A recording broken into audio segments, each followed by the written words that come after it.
Hey boos, hey, it is your girl, the Rising Phoenix Empath, coming at you from Maryland, and I wanted to jump on real quick today, and I wanted to do a video on, but God told me he was my husband. And this was inspired by the last video about witchcraft, and it was one of my points. It's witchcraft when you pray, specifically pray for a specific person, right? Not knowing the free will of this person, okay? And I wanted to do a video because so many women in the church and so many spiritual girlies get tripped up off of their kingdom spouse and of their divine partner.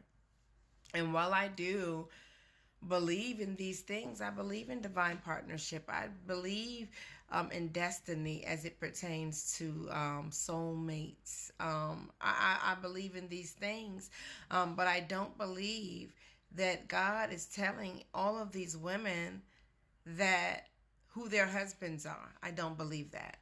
I believe that it happens, but I don't think that it's something that happens nearly as much as it's talked about. Okay? And I wanted to give you 10 reasons why this man is not your husband. Number one, God is not the author of confusion. Knowledge like this will only initiate the actions that can lead to nothing but confusion, because when we know these things, we try to interject and make it happen. And it's important that you know destiny doesn't need your help. Destiny is destiny. What was meant to be was meant to be. And you don't have to manipulate anything for destiny to come to pass. Okay? So he's not the author of confusion. He's not going to tell you, because he know that this will send you on a mission to interject yourself to try to manipulate the situation. And God is just not the author of confusion. Number two, God is so omnipotent that he can't defy his own law. And what I mean by that is God acknowledges a marriage. He holds marriage in very high esteem. And in a lot of cases, when these women are thinking they're hearing from God, telling them that a specific man is their husband, this man is oftentimes married or going through a divorce. And I want you to know that God will never speak to you and tell you that another woman's husband is your husband. He's not going to do that. That is not the voice of God. I believe that that is the voice of the enemy, because just like the point number one, he's not the author of confusion. He's not going to tell you anything that's going to make you interject yourself into the situation and manipulate it and make it come to pass. It's destiny. It doesn't need your help. God is omnipotent. He's never going to defy one law just so that you can have a husband. He's not going to defy his own law, because he's so omnipotent that he can't defy his own law. Even he has to bow down to the law that he spoke. And he will not defy that law so that you can have a husband. Okay? Number three, he will never defy the free will of anybody. Okay?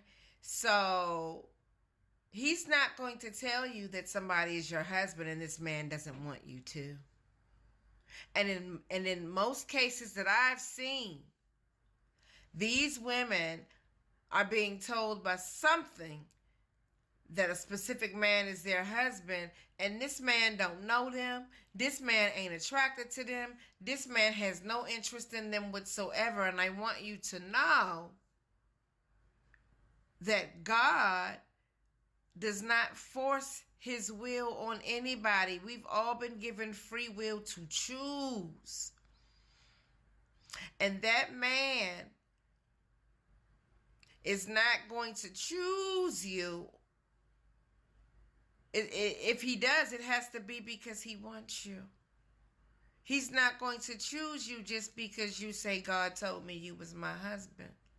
If he's a man of vision, God would have already told him first anyway, right? And so, number three, he'll never defy the free will of man. He's out here maybe living his best life, young, and you know, just kind of doing what young men do. Okay? He is not going to defy anybody's free will for you. Okay? Or for a kingdom marriage. Okay? Everybody has to want this thing in order for it to work. Okay? Number 4, God is a God of decency and order. Same thing. God is never going to tell you that some man is your husband and then you're put in a situation to where almost you feel like you have to court him. And that's not the decency and that's not the order in which I believe the Creator created men and women. I believe that he created men to hunt, literally, for women. It is not a woman's job to pursue men. It's not. And he's not going to put you in a position that will defy the natural order of things. Okay, he's not going to put you in that position. He's a God of decency and order. Number 5, he knows the nature of women. He's not going to come to women and tell women this because he knows the nature of women. And if God came to us and told us that's your husband, this happened to me. Okay? And let me just be clear. I don't think that it was God at all. Let me say that now that I know years later. But I was really feeling like this man was my husband. And I was being faithful to a man who didn't even know me. Didn't even like me. We never even had a conversation. And I'm not dating at this point. Because I'm thinking I know who my husband is. And to date, knowing who your husband is, well, that, that's cheating on your husband. That's how I looked at that thing. And God is never going to tell women anything like this when they aren't ready, especially because he knows how much they will alter their lives in hopes of this thing happening. He knows how emotional we are, and he knows that we're going to go all in, go hard or go home way before it's time for us to be in that mode. He's not going to tell us first. He's not going to tell us because he knows our nature, and he knows that we'll do too much too soon. Okay? Number 6, seeing angel numbers and watching YouTube videos does not equate to God talking to you and telling you that somebody is your husband. The enemy is the prince of the air. I want you to know that he's the prince. Satan is the prince of the air. He's the prince of the air, meaning he can hear everything that was said, that's being said, he can hear it. And that goes also for the airwaves. That means social media websites, the World Wide Web of everything, the airwaves.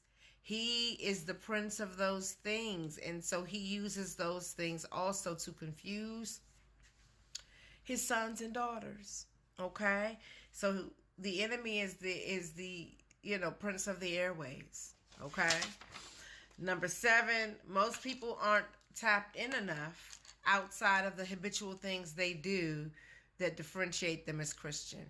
You not even praying about the little things, and here all of a sudden you saying God done told you this man was your husband. And I believe that there has to be a certain level of being tapped in when you and God are having these kind of conversations, and mostly everybody is not there. Okay? Number 8, God will never disgrace you. He won't have you out here looking crazy, stupid. He won't have you out here looking crazy or stupid. And when you think that man your husband, you go in full beef mode with everybody that he dating. You look crazy. You look crazy, and it's a disgrace. And God ain't gonna have you out here down bad like that. He not. All right. Number 10. This is a strategy used by the enemy to keep the daughters of God off track and to keep them from meeting their destiny. It's been the ultimate time waster in the church for women who hope to be married. So I hope that this was helpful. I hope that you have a good day. Until next time.